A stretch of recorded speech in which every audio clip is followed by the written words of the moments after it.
तो मीटिंग शुरू हुई और ट्रंप ने प्राउडली बताया कि हमने यूक्रेन के साथ एक रेयर अर्थ मिनरल्स की डील साइन कर ली है, जिससे US will go there and they will dig उससे वो पैसा निकालेंगे वो जो भी यूएस यूक्रेन को एड में दे रहा है। आफ्टर दैट ही सेड मेरी बात चल रही है पुतिन के साथ और जल्दी ही एक पीस एग्रीमेंट पे हम पहुंच जाएंगे। जल्दी से जल्दी हमें वॉर रोकनी चाहिए क्योंकि सोल्जर्स मर रहे हैं दोनों तरफ। अब इस अर्जेंट स्टांस से यूरोप और यूक्रेन को प्रॉब्लम है क्योंकि अब इनको ऐसा लग रहा है कि ट्रंप लेस कमिटेड है उनकी तरफ और अब जो पीस डील साइन होगी वो रशिया के फेवर में होगी, तो उनके अंदर डर है, वो डिफेंसिव पे है इस अर्जेंसी को लेके। जेलेंस्की ने कहा कि ही इज ग्लैड कि अर्थ मिनरल्स वाली डील हो गई है और फिर उसने कहा कि रशिया के साथ जो भी एग्रीमेंट होगा उसमें हम सिक्योरिटी गारंटी चाहते हैं। इसका मतलब कुछ नेटो टाइप गारंटी से है कि अगर बाद में कभी रशिया ने यूक्रेन को इन्वेड किया तो यूएस यूक्रेन के साथ आएगा और रशिया से लड़ेगा। फिर ट्रंप से एक क्वेश्चन पूछा कि do you think Zelensky will have to make some compromises here? तो ट्रंप ने कहा हाँ यार, सोल्जर्स मर रहे हैं, जल्दी से एग्रीमेंट पे आते हैं और कुछ ना कुछ कॉम्प्रोमाइज तो करना ही होगा, डील करने के लिए कॉम्प्रोमाइज करने पड़ते हैं। और रही बात सिक्योरिटी की, तो फ्रांस और यूके कुछ ना कुछ अपने लोग वहां भेज ही देंगे और अमेरिकन वर्कर्स अगर वहां डिगिंग कर रहे होंगे तो हमारा भी इन्वेस्टमेंट हो गया वहां पे, तो फिर अगर एक बार एग्रीमेंट हो जाएगा तो it will be all good.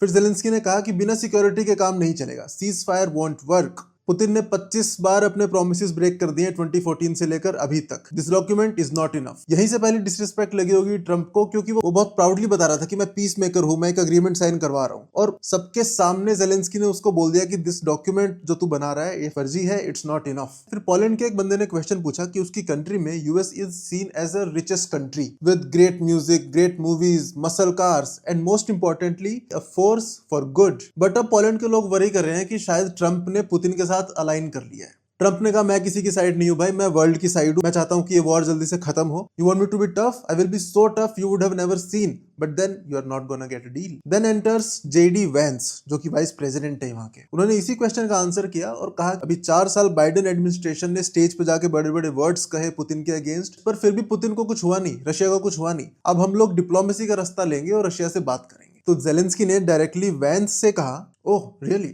2014 से पुतिन अटैक कर रहा है, पहले ओबामा था, फिर ट्रंप, फिर बाइडन और अभी फिर से ट्रंप है। उसे किसी ने नहीं रोका और हमने रशिया के साथ बहुत एग्रीमेंट साइन किए हैं। 2019 में ही मैंने एक सीज फायर साइन किया था बट उसने तोड़ दिया। What kind of diplomacy are you talking about? And Vance said, with all due respect, it's really disrespectful of you to coming to the Oval Office and trying to litigate, meaning debate, this in front of the American media. He continued, तुम ऐसे लोगों को front line पे लड़ने के लिए भेज रहे हो जो मिलिट्री में जाना भी नहीं चाहते थे क्योंकि तुम्हारे पास मैन पावर कम है। You should be thanking Mr. President that he is involved here. Zelensky ने वैंस से कहा, Have you ever been to Ukraine? जो तुम्हारी प्रॉब्लम के बारे में बात कर रहा है। 50 मिनट की मीटिंग में 42nd मिनट में ये सेंटेंस निकल गया था और उसके बाद जो हुआ वो वायरल क्लिप्स में आप सब देख ही रहे हो। So what do you guys think happened here? Zelensky stood up to a bully or did he do something really stupid?